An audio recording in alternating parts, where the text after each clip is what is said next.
Greetings, everybody. This is Silver Thunder coming back at ya.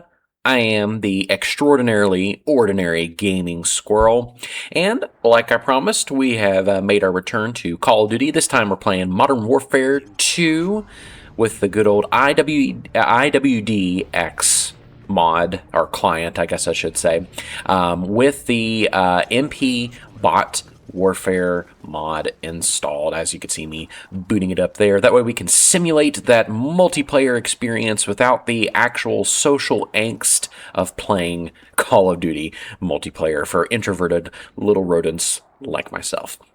Well, it is good to proverbially see everybody again, and it's good to be jumping back into Call of Duty after playing some Monster Hunter. Like I said, I think the different game each week rotation is going to be, well, best for my brain and best for the upload schedule, just because my interests tend to vacillate from week to week, but I have a bunch of games that I can come back to. Good old Modern Warfare 2.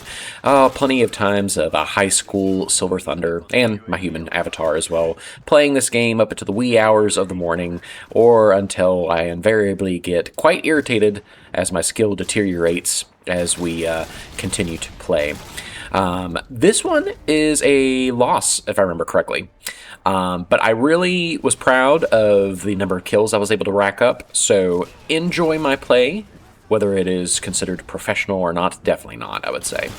But today, whilst we are killing some noobs in the background here, noob bots as it were, we're going to talk about an interesting topic, one that is frequently on the mind, especially as I get older, especially as I think about the allowances that I make for my time nowadays, as I'm getting older and having less time to do things overall, and that is comfort games versus competitive games. I feel like that's a subject of a lot of frequent conversation in the gaming realms. Where do you fall on this little turf war, I suppose? Or, well, if I were asking myself, I would say, well, first, I would need to make sure that we're on the same talking ground. Defining comfort versus competitive. So the way that I see a comfort game, and feel free to disagree with me if you'd like, but a comfort game is a game that you go to primarily to unwind. That can mean a lot of different things to a lot of different people, but I think generally, the quote-unquote cozy game genre comes to mind. A lot of games like that, Stardew Valley, Harvest Moon, etc., and so on. Stuff that is not necessarily demanding too much of the player, at least as far as, like, reaction and, like, I guess general gameplay skill.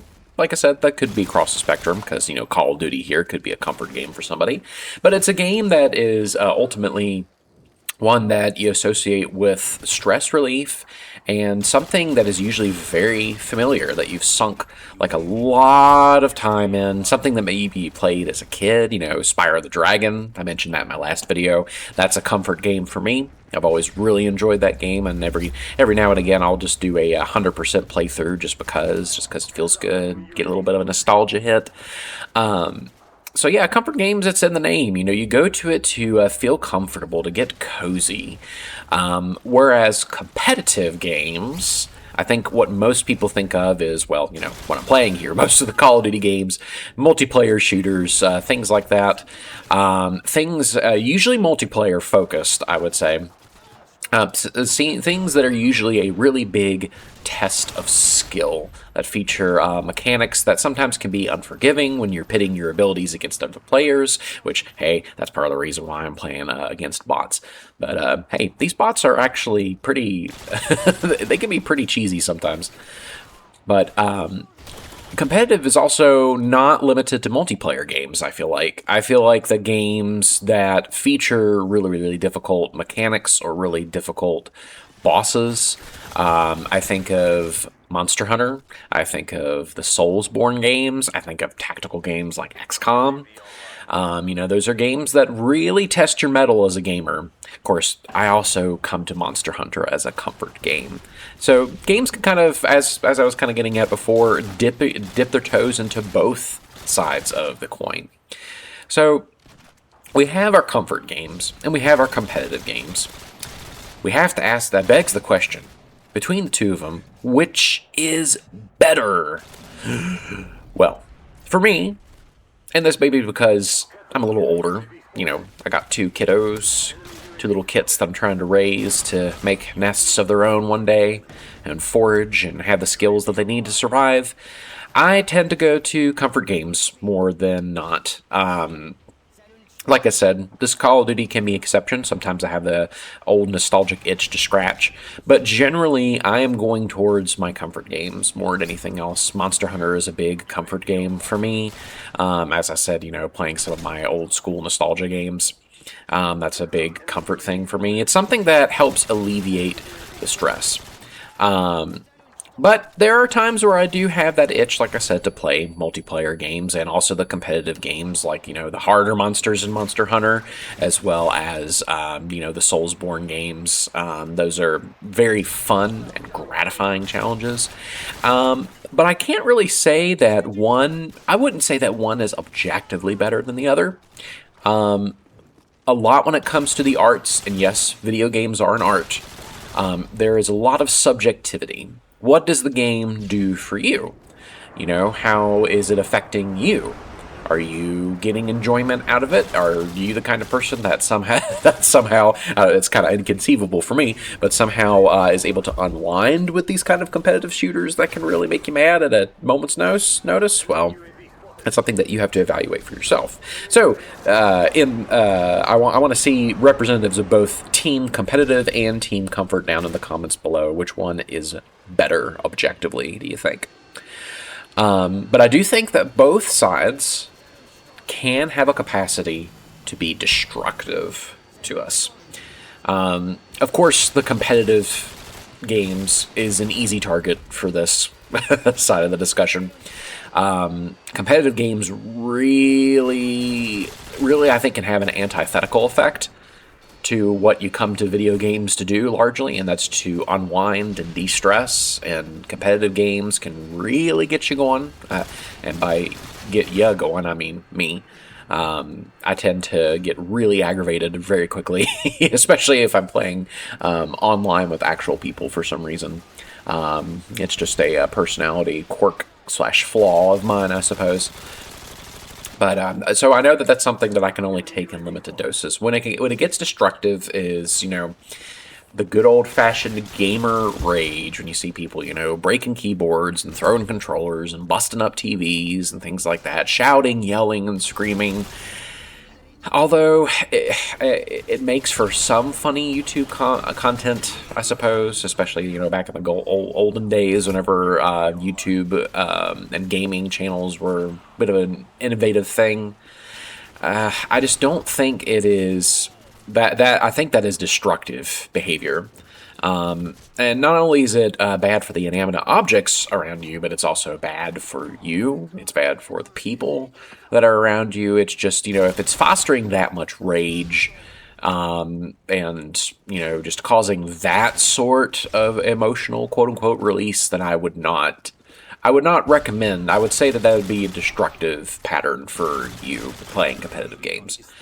Or for anyone else who does that. Like I said, I'm a squirrel, so take my word for what it's worth. But just from the years that I've seen, life is just way too short to spend it, aggravated that somebody noob-tubed you, and then you busted it up your TV, and now you set yourself back however many hundreds of dollars because you have to replace the stuff just because you had a lapse in judgment and a lapse in anger. So be the use some good discernment when it comes to this stuff, I would say. But competitive games are not the only things that can be destructive, because I feel like that in a certain way too, comfort games can also have their own elements of destructivity to them. Namely in the fact that if you hang out too much in your comfort games, human beings and squirrels, we tend to really not like to leave comfort zones. Once we have settled into a good one, we largely don't like a whole lot of change as individuals. And if we get too settled into our normal rhythms, then there goes our adaptability. There goes our drive to try and experience new things. And if you're just playing your comfort games all the time and not really branching out into something new, that could be a destructive thing as well, you know? It could cause your skills as a gamer to wane, even intellectually. You know, there are studies out there that show that kind of thing, that if you are engaged in just the same kind of tasks over and over again without variety, it's bad for the noggin. So, yeah, in its own way, the comfort games can be destructive too. Or destructive too, I should say. So, the end of the day, if there is a lesson to take from this squirrely ramble, I would say it would be this. Games are made primarily to have fun, right? This is something that I tell my kids all the time whenever they're getting wound up about something, be it, a video game or a game that they're playing with their toys and things like that. Games are there for us to have fun, to unwind. Play is just as important as work. If a game is causing you to be stressed out beyond relief, or if a game is causing you to, well, for lack of a better word, pigeonholing yourself into just one kind of experience and not helping you to grow, I guess, as an individual, then I would evaluate exactly what you need to do, and I would even encourage you to take a break from that particular game that you're either way too comfortable with or that's causing you way too much stress. That is honestly a piece of advice that's in the Soulsborne community. Whenever you're getting really, really wrecked by a certain boss and you're just getting angrier and angrier, they say that one of the best ways to help is not just to watch a bunch of YouTube guides on how to defeat this certain boss, or try to keep on throwing your head against the wall and things like that and see if it finally breaks through that brick and mortar. It's to take a break for about a day or so. And I'm not even saying a permanent hiatus or anything like that. Just take a break, try something else.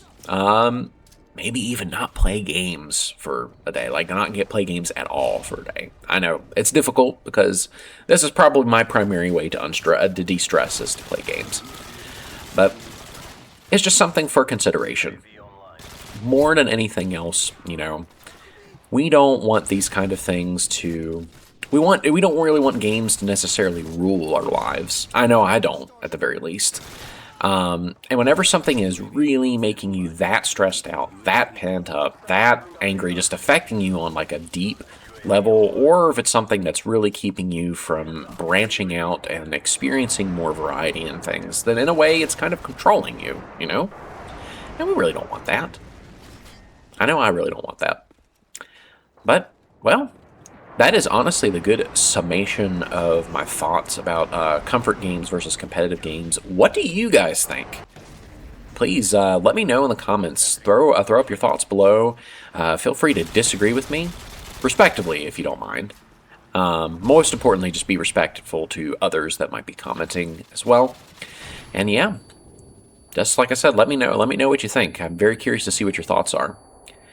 Well, we still have a little bit left in this match, so I guess I can just provide some general commentary on how this match has gone. Like I said, this is a close one, and whenever it gets to these kind of stakes, I'm like, I start to play maybe a bit too carefully because I don't want to be the last person to be shot, and perhaps that is partially the reason why we had the downfall. But like I said, I feel good about my performance in this match. Overall, I feel like it was those crappy AI teammates, man, that kept on holding me back. But,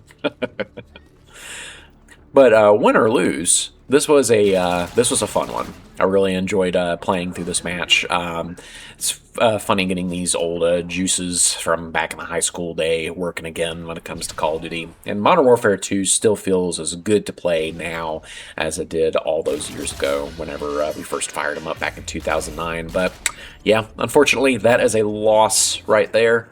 And I love the simulated chat that we have going on in the left-hand corner. That's a feature of this mod, just to help you relive the glory days. Well, thank you very much, guys. I will catch you in the next one. This is Silver Thunder, and take care.